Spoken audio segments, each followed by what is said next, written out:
It's time to join Montana's very own and your voice for agriculture, Talkin' Ag Lane Nordlund, for today's LaneCast. Hey everyone, welcome back to the LaneCast Ag Podcast. This time with our livestock market edition. We're actually having this conversation at the CattleCon, cattle industry. I keep confusing the names there. Calling it CattleCon 25, and I'm excited to catch up with Don Close with Terrain here today. We're going to talk about that January 1 cattle inventory report, cattle on feed numbers, state of the herd, what rebuilding could look like, and also look at some trends from over the past few years, and also talk about some dairy cattle as well. So very interesting topic that I think is going to be very informative for so many of our producers that tune in each week. I do want to give a big shout out to our friends over at Sandhill Red Angus. They're going to be having their annual production sale on Tuesday, March 4th at Sydney Livestock Auction in Sydney, Montana. Now, they're going to be offering 90 Red Angus bulls. They're going to have a tremendous sort of females, as they will be offering 75 red bred heifers and 75 first calf pairs. Those bred heifers will weigh anywhere from 10.5 to 1,100 pounds and will be sorted for a one-cycle calving period. And those nice pairs will have AI calves at side and will be ready for mid-delivery April to the 1st of May. Again, that's a Sandhill Red Angus sale coming up on Tuesday, March 4th, 2025 at Sydney Livestock there in Montana. Check out sandhillredangus.com or their Facebook page for more details and to get a catalog. But again, as I mentioned, Don Close, got to get your new title out here, Don. It's Senior Animal Protein Analyst there at Terrain. Don, you've been a voice and a face on the podcast and Western Ag Network programming several times. How is 2025 going for you? 25's off to a great start. When you have this kind of market activity this early in the year, it helps it. Definitely, especially we look at these slaughter cattle prices, these feeder cattle prices, heifers are definitely coming up here in 2025 as well. Before we jump into it, let's just talk about Terrain and the services it does provide producers out in the countryside. So Terrain has, we've been going for just short of 3 years now, and we are a market research commodity firm, research firm, and we support a network of farm credit associations and provide market information to the customers of those various associations. And of course, you're sharing important information with them too. And I always love catching up with you too, because you just have a different dynamic view of things and just a way with words. And you know, obviously this past week we saw that cattle inventory report come out, and it was really no big surprise. Down 1% from the previous year, 86.7 million head of cattle. Not a lot of prospects right now for herd rebuilding as we look at that, but there are some pockets in the nation where rebuilding, or even up in Canada, could possibly occur too. But I guess when you look at that, what is the first set of data that you look at when you're reading that yearly inventory report? You know, the first thing I would say about this one is that the market had been so preconditioned to the fact that numbers were going to be down. I think it took some of the shock out of the report. I always make the analogy with the cattle inventory report is it's like turning an ocean liner. There's never any big swings in that, seldom big swings in that report. So the bottom line of that, I really think that this report is way more impactful to the market than market reaction on Friday warranted. And as we get deeper into 2025, it's going to have a real significance. To give a couple of reference points, if you look at where we were in inventory in January 2014, we're below that level in inventory now. But we have 1.5 million more cattle on feed today than we had then. Mm-hmm. That's number one. The second point of that is if you look at available cattle outside of feed yard this year compared to 2024, it's down 500,000 head. So I think we're going to continue to be in this tight supply, but a fully supplied market for the first half of the year. But as we go through that reduction in available placements, that fed beef supply during the third and during the fourth quarter of 25 could be significantly tighter. You know, everyone looks back to those prices there, 2014, and then how fast we rebuilt the herd. Because when the conditions are right, cattle producers, they know what they're doing. Yeah. And when those conditions are right, we can rebuild a herd fast. We saw that happen. And you and I have discussed this over the past few years, too. Just the conditions aren't right to do that right now, too. Drought, obviously, is a big concern. Heck, up in Montana, we're down here at Cattle Convention, and my poor wife's up there with kids and animals, and it's 25 below with a wind chill. Yeah, tip of the hat to me, always lining up on that.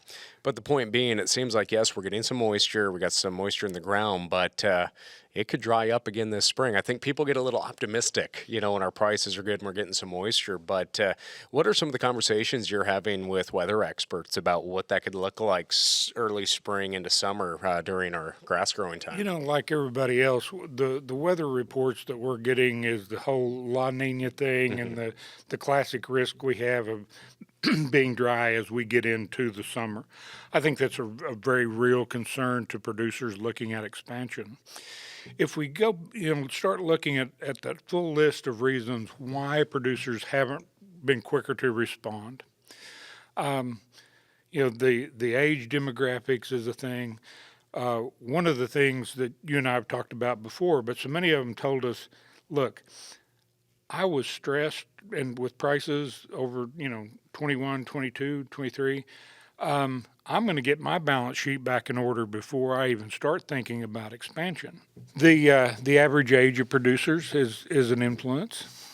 But one thing that I don't think that we've really thought about is, as we've looked at the escalation in cow weights over the last 10, 20 years, and the number of cows that a producer can run per unit, it's just the consumption of these cows is so much greater. I think on a per unit basis, the ability to expand those numbers with the added cow size has been a huge encumbrance for us during this expansion cycle. Yeah, an interesting point you brought up before we started the podcast here today is looking at those cattle that are still in people's herds that first came about in 2014 when these prices and drought were all there. And they're probably some of the best cows anybody could have going through that cycle. But, they're starting to get a little long in age, and they're going to be coming out. What impact could that have? I think it's going to have a very dynamic impact. And the reason, as we said, for that big rush for replacement heifers, late 13, all of 14, if you assume she was a 2-year-old when she went into the herd, we've been liquidating for 7 years. That cow's now an 8 to 9-year-old cow. The rate of attrition that we're going to have with the existing cow herd is going to accelerate. And that's going to put even more pressure on heifer retention to not only replace the cows we're losing, but then for any fresh rebuild. Mm-hmm. So, we looked at that last cattle on feed report as well. Not a lot of surprises there. But looking ahead, or back to that report, there's a little bit of chatter online that obviously the prices have been up.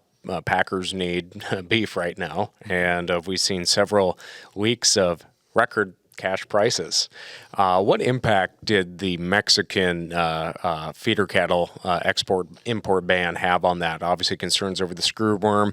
Did that have a big impact on that, or is that just folks online just chattering a little bit to be online? We closed the border there mid-month in November, right at Thanksgiving. If you look at the fact that TCFA placements were down 23%, I think it shows blatantly just how significant the closure of that border is for the South Plains cattle feeders. Mm-hmm.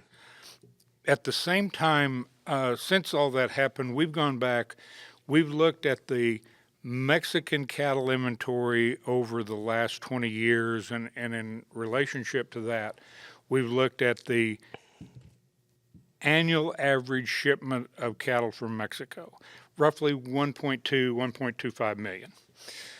But if you take the Mexico's been under the same drought pressure that the U.S. has been, if not worse. The combination of the attraction of U.S. prices, the attraction of the U.S. dollar to the peso. My point is, I think against their available supply, they had shipped extremely aggressively against that supply through all of 25. So even if we don't have tariffs and we get the border reopened, I don't think there's a big backlog of inventory of cattle to come because of the time the border's been closed. What are your biggest concerns as folks look to rebuild? I'm thinking interest rates first off, but as you analyze this, and I know it's hard to make a blanket statement because some conditions are right for a little bit of rebuilding. Montana up 1% in that inventory, but it's still not it's not a bright scenario for a lot of the state either.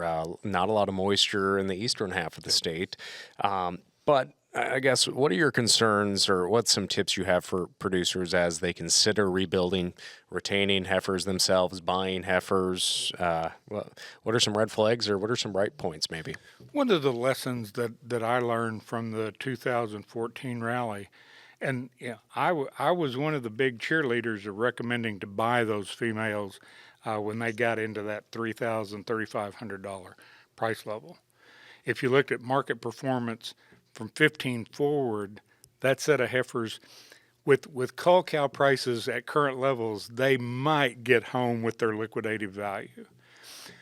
I think a much better buy for producers is to buy the cow.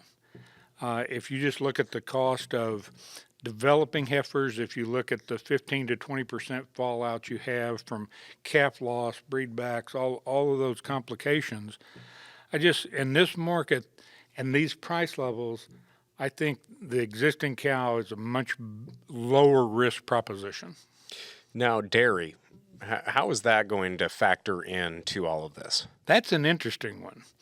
And if you take the fact that we have 2 new cheese plants coming online, I think they're scheduled for April, but one in Dodge City, Kansas, one in Lubbock, Texas, and the additional dairy cows that are going to be needed to supply those 2 cheese plants. You add to that a day-old dairy calf bringing roughly $1,000. Milk price is trading $20 to $21. So from the economic incentive, I think we're looking at a situation where the dairy producer could be in a position to expand before we see the same level of expansion on the beef side. Now, the disparity of the 9.3, 9.4 million dairy cows against the 27 million beef cows, that balance is not going to shift.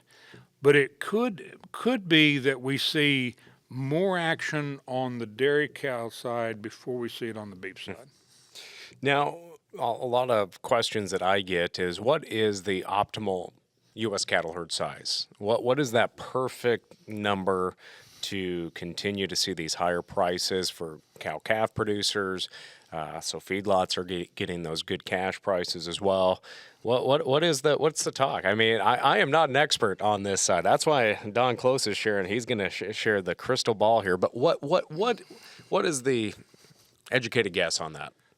That's always a hard question to answer when you drill down to per capita beef consumption, where retail beef prices are today. You look at the import-export balance. There's a lot of moving parts to that equation, what I'm trying to say.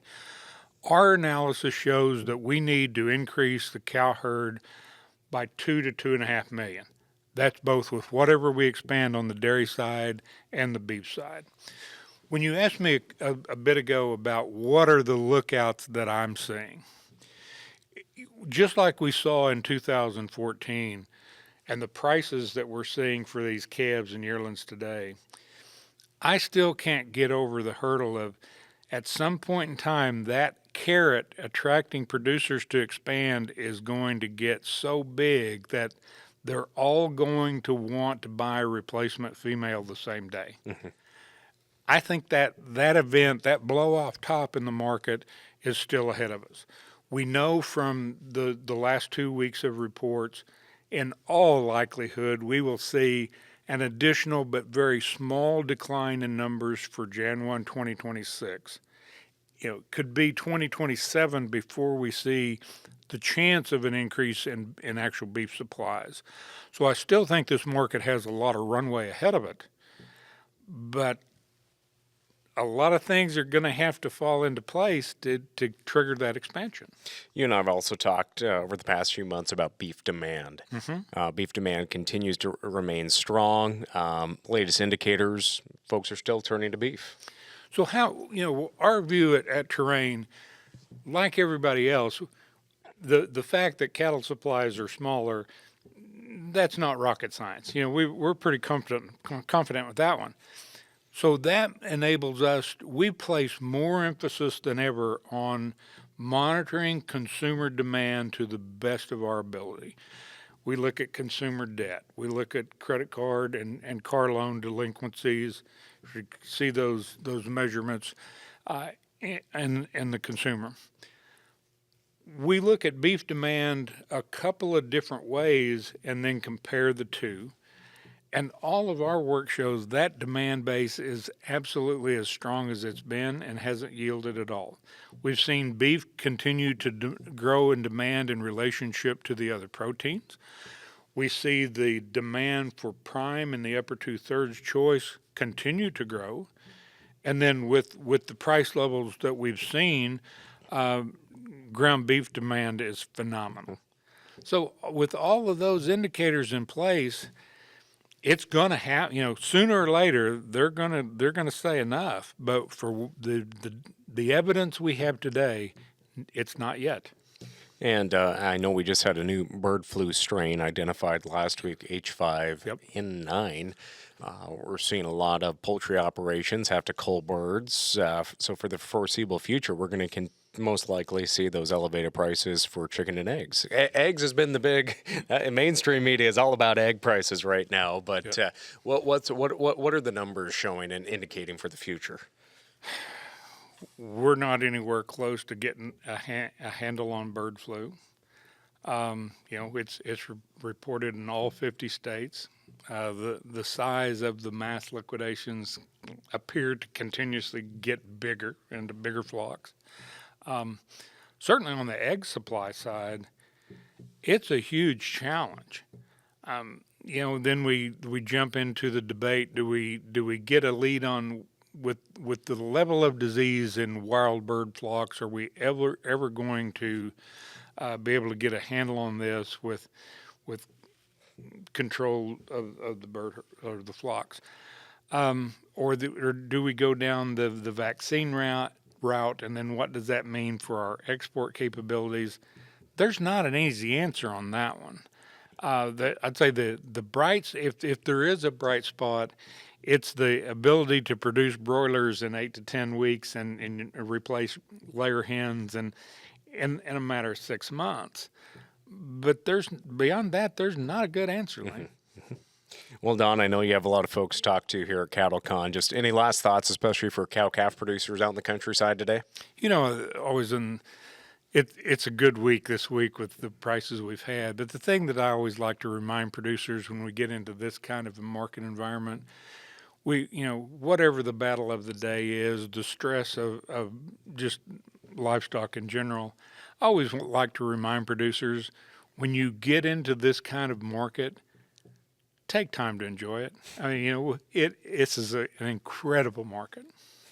Very well said. Well, Don Close, thanks for joining us here today. Thank you. Well, again, friends, thanks for joining us for this livestock market edition of the LaneCast Ag Podcast. Just a reminder, check out sandhillredangus.com. Check out those 90 bulls and 75 heifers and 75 pairs. They will be selling Tuesday, March. Oh, goodness. Let me see here. Tuesday, March 4th, 2025. I need to look at my notes, and my notes weren't there. Tuesday, March 4th, 2025, there at Sydney Livestock Market, Sydney, Montana. Again, the Johnson family has some great cattle selling. For those that have the right conditions to rebuild, these are some outstanding females to look to invest in. With that, friends, thanks for joining us here on the Agriculture Conversation. I'm Nordlund. We'll catch you next time. Thank you for tuning in to the LaneCast with Talkin' Ag, Lane Nordlund. For more on Lane, check out his Facebook page, Lane Nordlund Ag Broadcaster, and NordlundCommunications.com.